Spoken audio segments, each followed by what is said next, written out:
Now, we looked at this image before, or a slightly different version of this image before, and talked about the internal structure of the Earth as envisioned by the interaction of different seismic waves with the materials that they encounter as they travel through the Earth. The uppermost layer of the crust is not homogeneous. It's quite variable in both composition, the minerals that make it up, and its thickness. This produces complications in seismic wave transmission. Now, in terms of differences between continental and oceanic crust, the continental crust underlies the continents. The oceanic crust underlies the oceans. That's easy enough.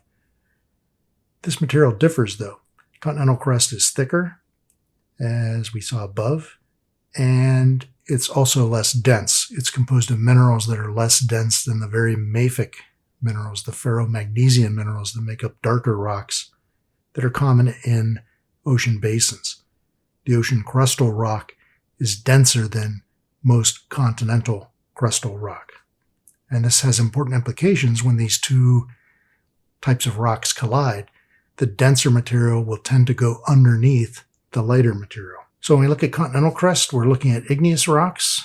In this case, a coarsely crystalline granite, fairly light in color.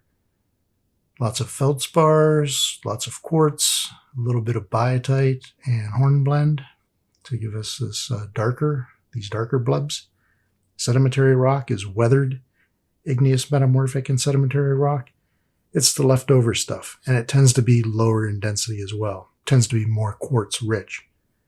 Metamorphic rocks, anything goes. They can be very mafic, dark colored metamorphic rocks, or they can be fairly light colored metamorphic rocks. And that lightness or darkness of the rock is often indicative of the density of that rock. Now, back in the 50s and early 60s, the United States and the Soviet Union were engaged in the Cold War. Part of this Cold War was scientific. The US and the Soviet Union were fighting to be the first in space, the first to launch a satellite. The Soviet Union won that.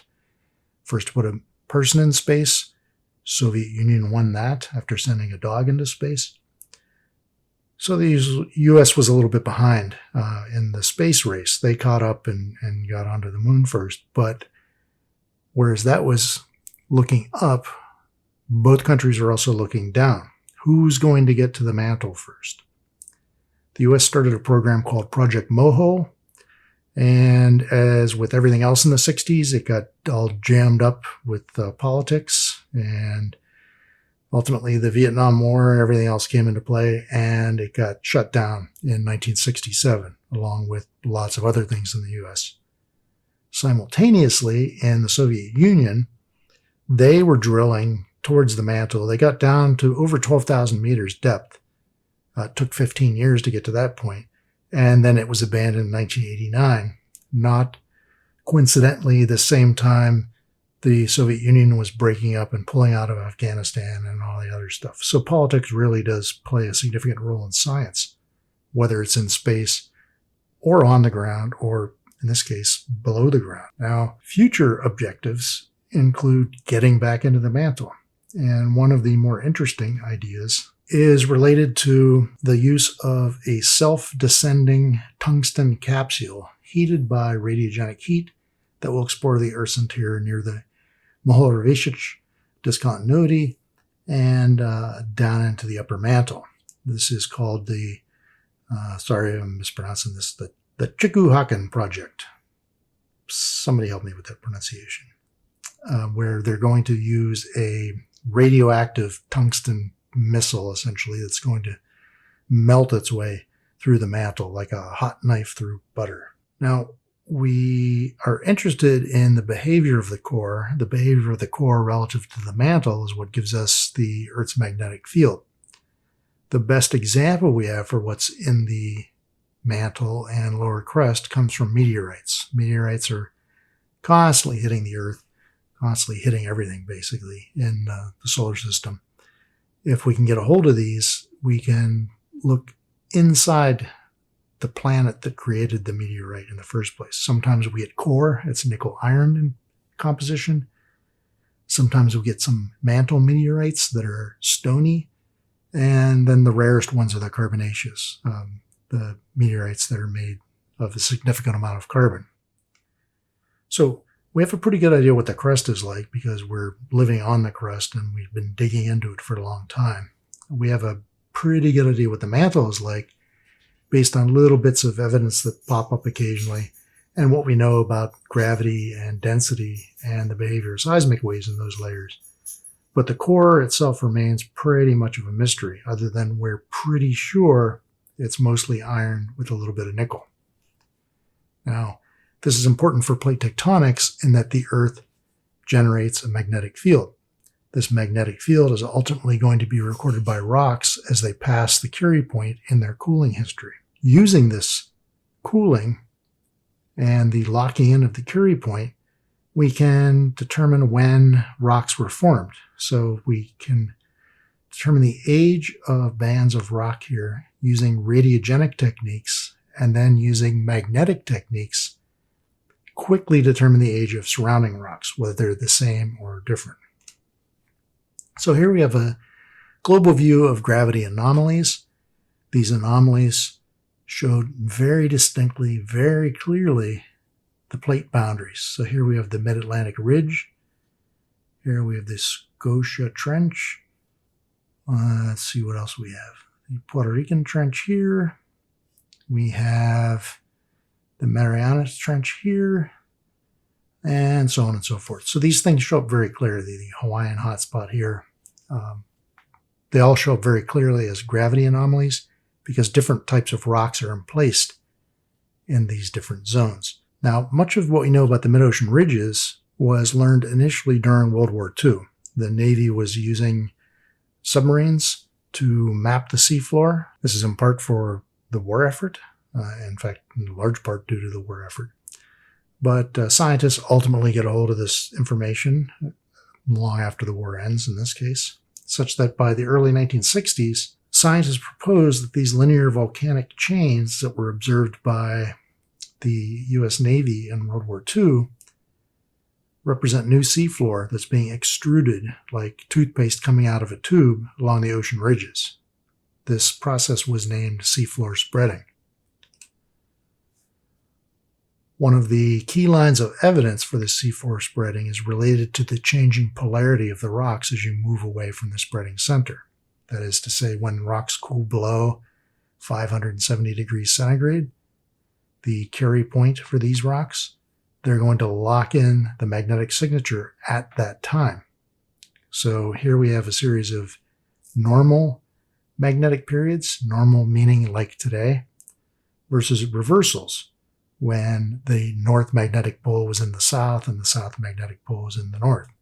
So we see these things flip and flop between normal, reverse, normal, reverse, normal, reverse, so on, all the way back as far as we have well-preserved rocks.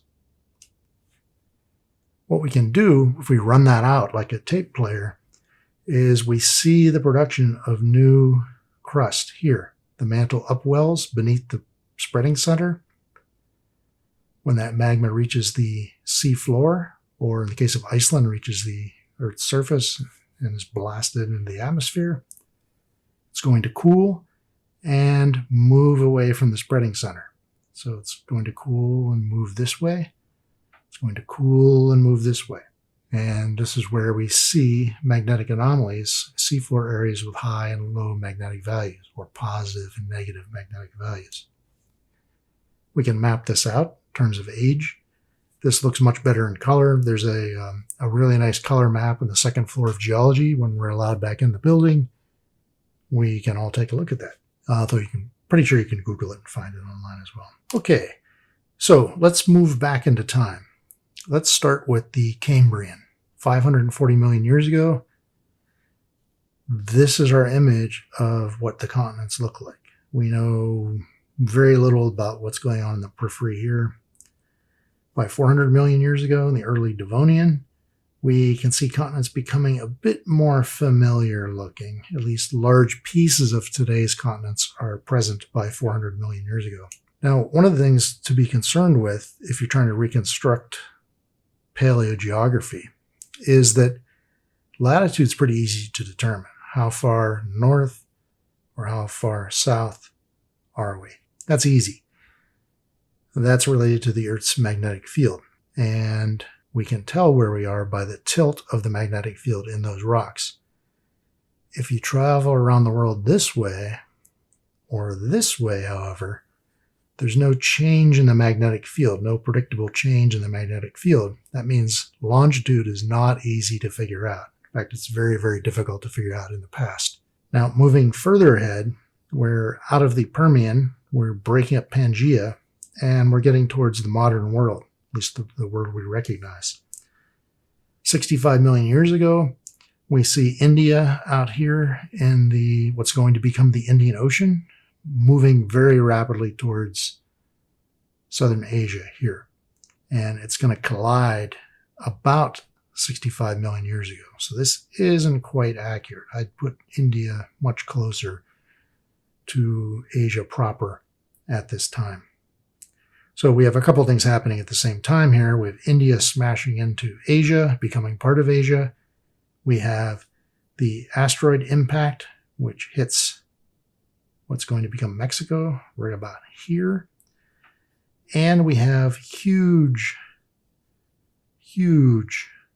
outflows of lava here in India, the Deccan Traps. So Deccan Traps, asteroid, collision with Asia, all at about the same time, all at the same time as the major extinction event at the KT boundary. Coincidence?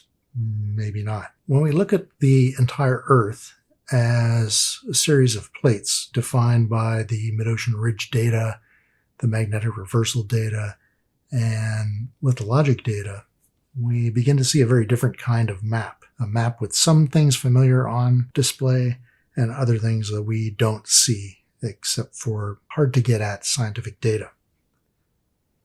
So here we see a series of plates, some large and some small, some very small. Plates that we've talked about already include the Pacific Plate.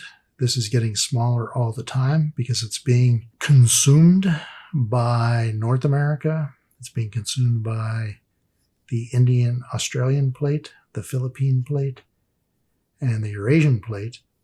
It's producing a little more material here along these ridges, but for the most part, it's getting smaller. So the Pacific is getting smaller, and therefore the Atlantic is getting bigger. Here we see the lithosphere divided into rigid plates, with the oceanic lithosphere topped by oceanic crust, continental lithosphere topped by continental crust. Now, there are three types of plate boundaries. There are divergent margins, where regions are pulled apart. Plates are pulled away from each other in a divergent margin. Mid-ocean ridges represent most of the divergent plate boundaries on Earth. They're long. In the case of the Mid-Atlantic Ridge, they run from near the North Pole to near the South Pole, well, near Antarctica anyway. Divergent boundaries also occur on land. They represent continental fragmentation or rifting when a continent stretches and ultimately rips apart. This can create flat-bottom valleys known as rift valleys. The most famous rift valley is the East African Rift. And we can see here, starting with divergent boundaries, in ocean plate separation, we have the Mid-Atlantic Ridge. At the center of this ridge, or on the axis of the ridge, we have rifting, we have volcanoes, we have earthquakes. I was lucky enough when I was a graduate student to meet one of the first people, if not the first person, to dive down to one of these ridges, one of these rift zones, and observe what was happening down there. He went down in the Alvin, the submarine, in the 1970s, and was one of the first people to see what's going on here at these locations. This is Thingvellir in Iceland. This is the location of the Althing here. This Althing is the Icelandic Parliament. This was founded over 1,000 years ago.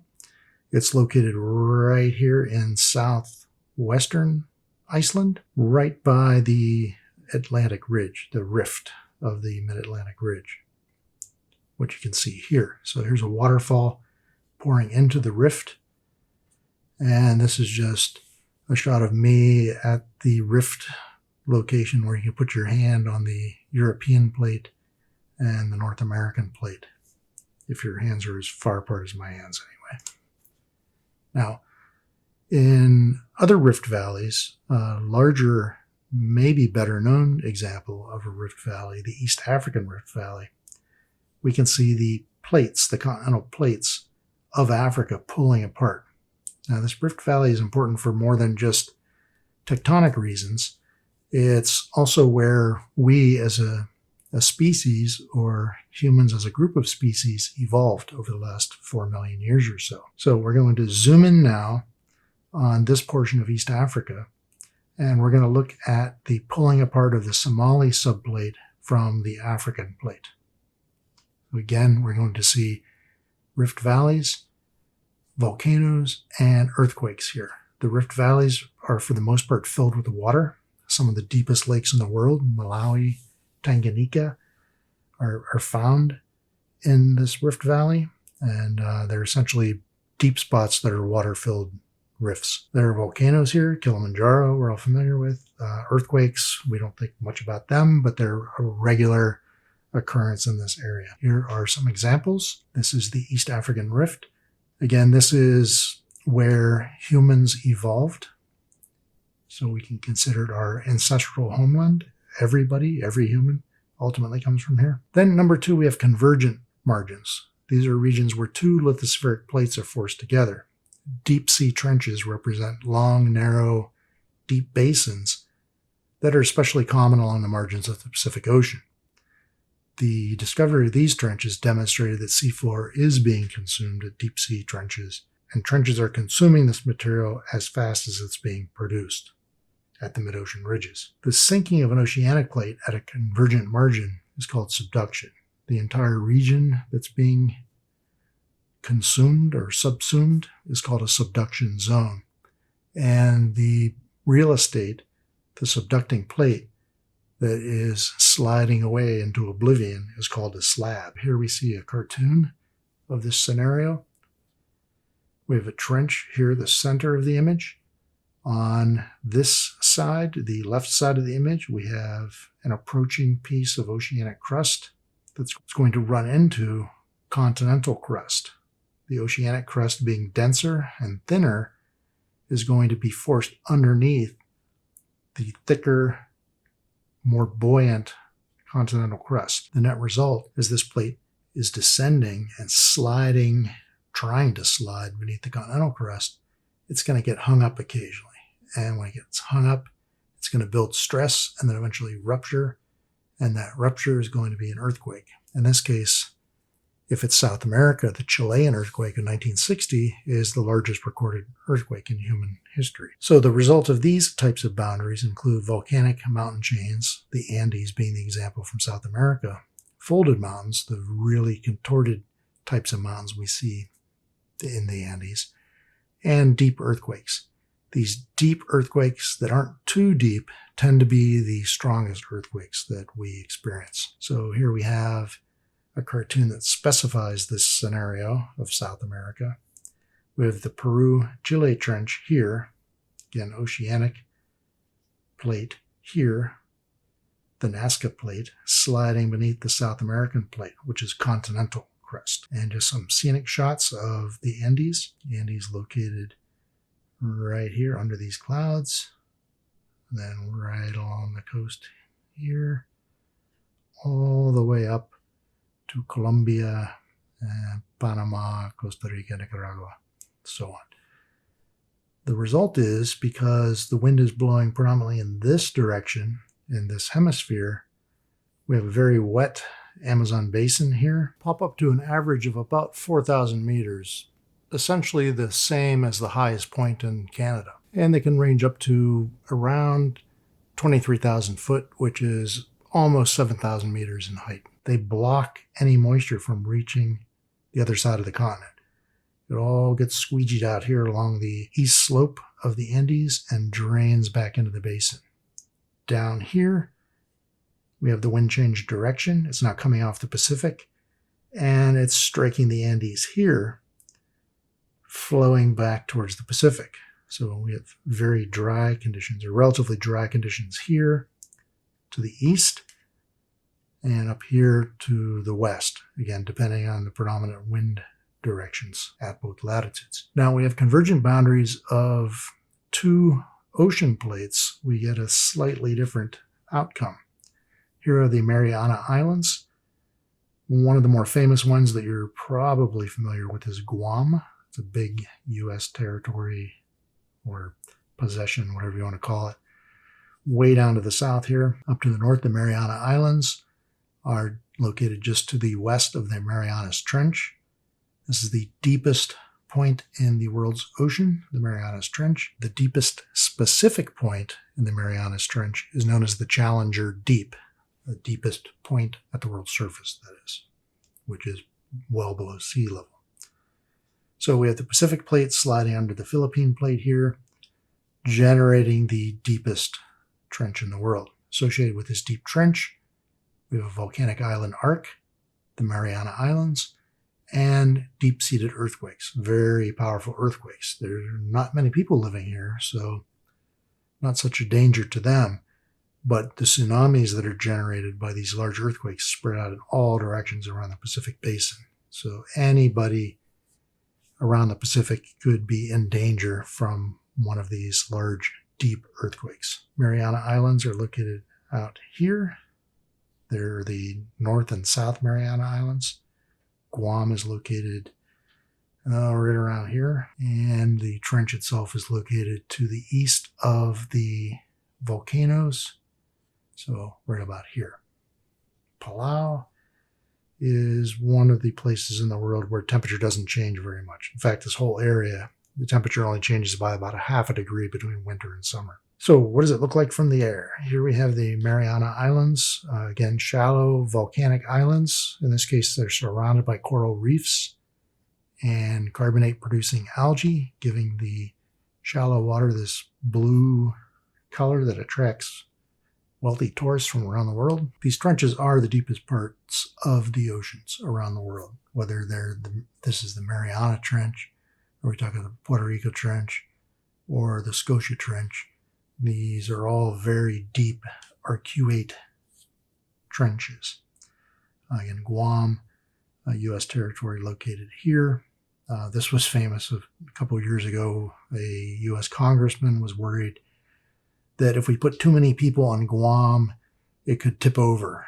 And the admiral that was present for the hearings at the U.S. House of Representatives said, "We're not concerned about that at this time. The island will not tip over because there are too many people on it. So don't worry about that."